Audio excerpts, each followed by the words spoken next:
Vous êtes patient, vous devez vous faire opérer, vous êtes médecin, vous devez référer un de vos patients au chirurgien. Dans tous ces cas, et si tant est que l'opération prévue est une opération complexe et ou importante, eh bien vous allez vous renseigner. Vous allez vous renseigner sur le chirurgien. Est-ce qu'il a de l'expérience? Est-ce qu'il a de l'expertise? Quelle est sa réputation? Quelle est sa formation? Vous allez vous renseigner sur le centre dans lequel sera réalisée l'opération. Est-ce qu'il est bien équipé? Est-ce qu'il a accès aux dernières technologies? Est-ce qu'il sait gérer les opérations? Bref, vous ne prendrez pas cette décision à la légère car vous pensez, et à juste titre, que c'est important pour votre santé. Pourtant, eh bien, quand on a besoin d'un avis spécialisé, quand on a besoin de consulter un spécialiste, que ce soit dans n'importe quelle spécialité médicale et tout particulièrement en radiologie, eh bien, ce type de précaution, on le prend moins, voire même beaucoup moins. Et c'est ce qu'on va essayer de voir aujourd'hui, ça peut être une très grave erreur. Bonjour à tous, je m'appelle Mickaël Amana, je suis radiologue au CHU à Strasbourg et j'ai le plaisir de vous retrouver dans cette nouvelle vidéo, une nouvelle vidéo d'importance capitale. Je pense que le message qu'il y a est utile pour tous, médecins, patients, qu'il y a à faire passer. En effet, quand on vous demande qu'est-ce que vous privilégiez quand vous avez un examen d'imagerie, IRM, scanner non urgent à prendre? Est-ce que vous privilégiez la facilité et la rapidité d'obtention du rendez-vous ou alors l'expertise du radiologue? Eh bien, la réponse n'est pas si tranchée que ça.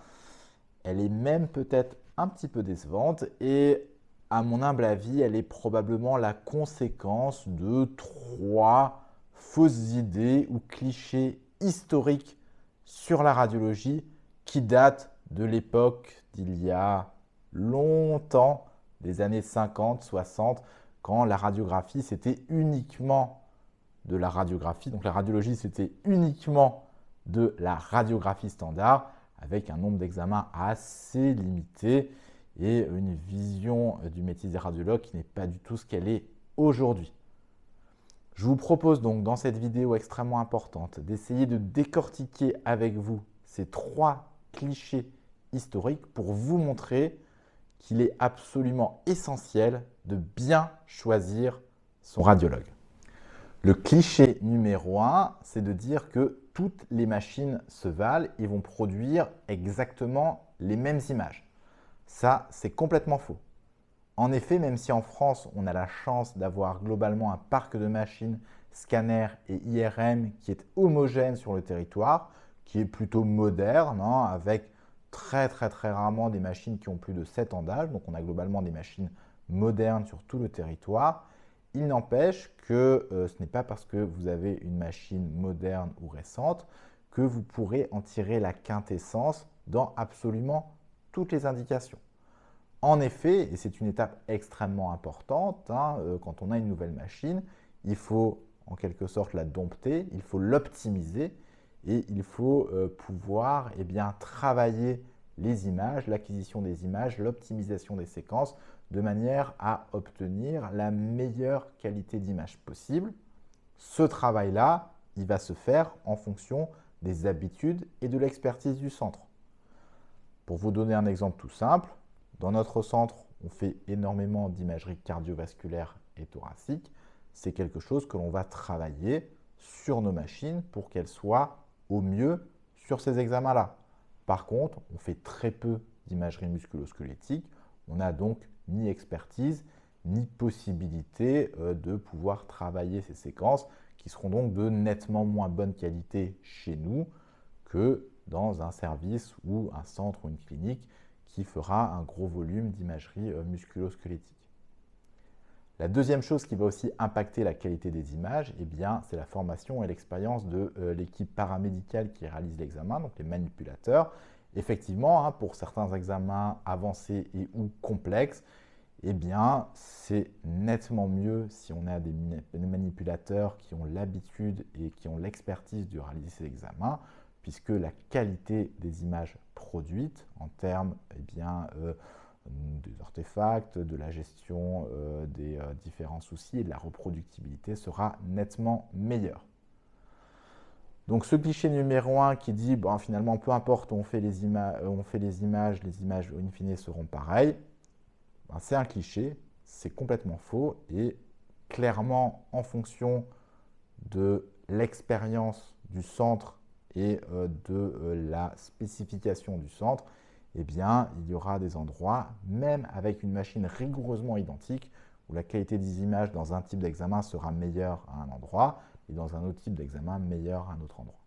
Le cliché numéro 2, c'est de dire que tous les radiologues se valent.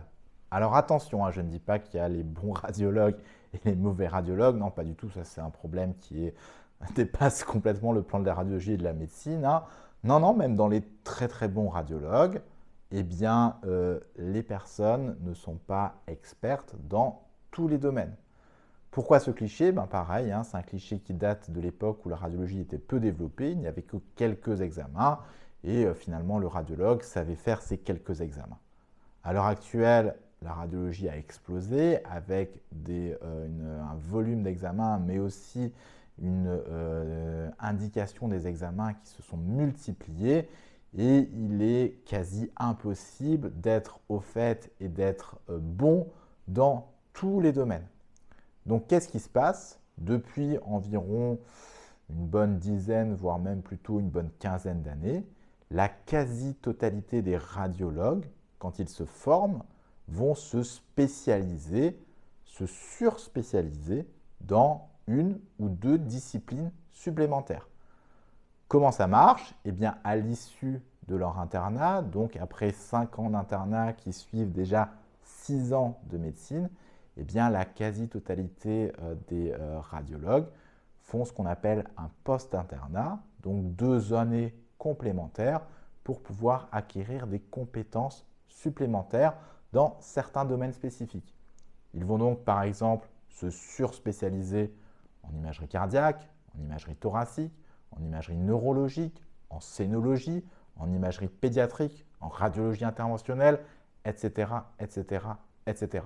Et donc évidemment, pour des examens avancés ou plus poussés, eh bien l'expérience, l'expertise acquise pendant ces années de post-internat fera toute la différence. Enfin, le cliché numéro 3, c'est probablement le plus dangereux de tous.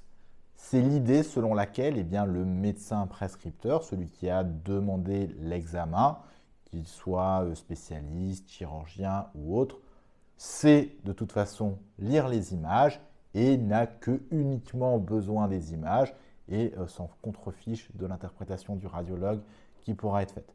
Donc ça, clairement, c'est l'erreur la plus dangereuse. Pourquoi? Eh bien, déjà, ça ne tient absolument pas compte de ce qu'on a dit sur le cliché numéro 1.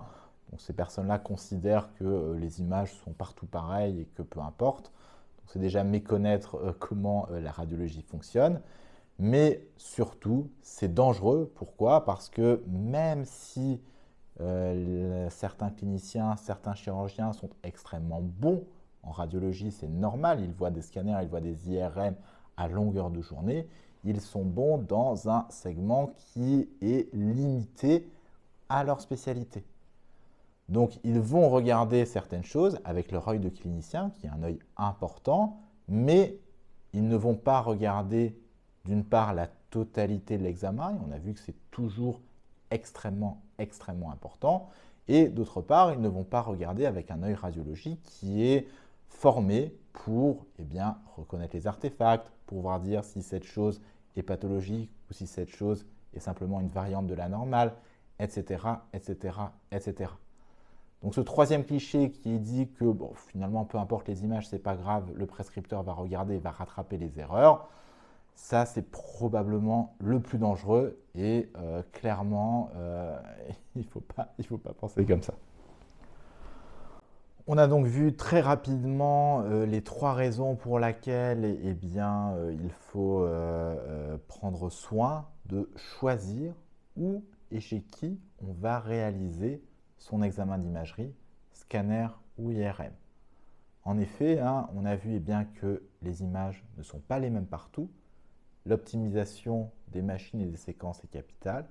On a vu que l'expertise du radiologue elle va varier en fonction de sa formation. Elle ne sera donc pas la même ou identique chez tous les praticiens. Et enfin, on a vu qu'il ne faut pas se fier et se reposer exclusivement sur l'analyse des images qui sera faite par d'autres intervenants, car ils n'ont pas forcément les connaissances, l'expertise et l'œil du radiologue sur l'analyse des images. Ceci, évidemment, est avant tout valable pour des examens complexes, des examens difficiles, des examens avancés.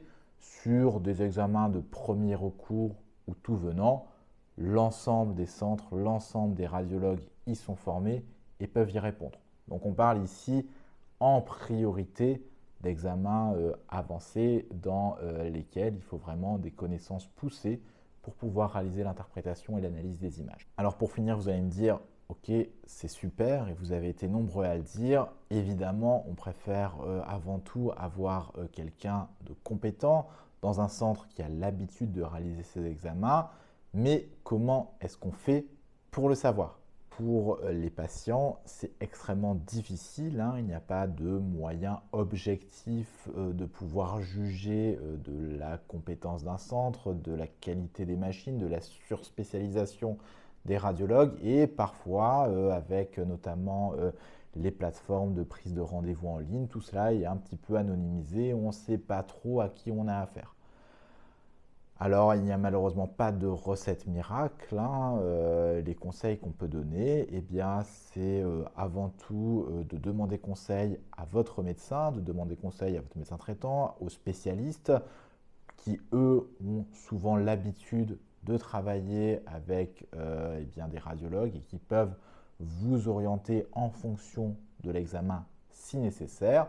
Vous pouvez aussi vous renseigner vous-même en regardant la formation des différents radiologues, où est-ce qu'ils ont réalisé leur post-internat, qu'est-ce qu'ils ont comme spécialisation. C'est des choses qui sont heureusement de plus en plus mises en avant par les centres.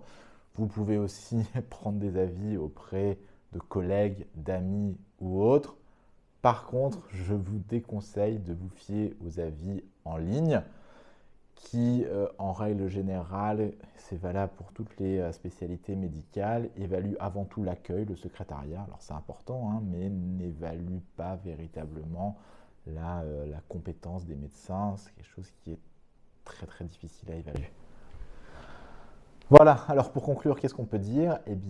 Si vous avez des examens d'imagerie scanner et IRM avancés, importants à réaliser, ne privilégiez pas la facilité ou la rapidité du rendez-vous, mais privilégiez avant tout l'expertise du radiologue, l'expertise du centre dans lequel vous allez réaliser l'examen pour avoir un examen qui soit de la meilleure qualité possible et qui soit analysé de la meilleure manière possible.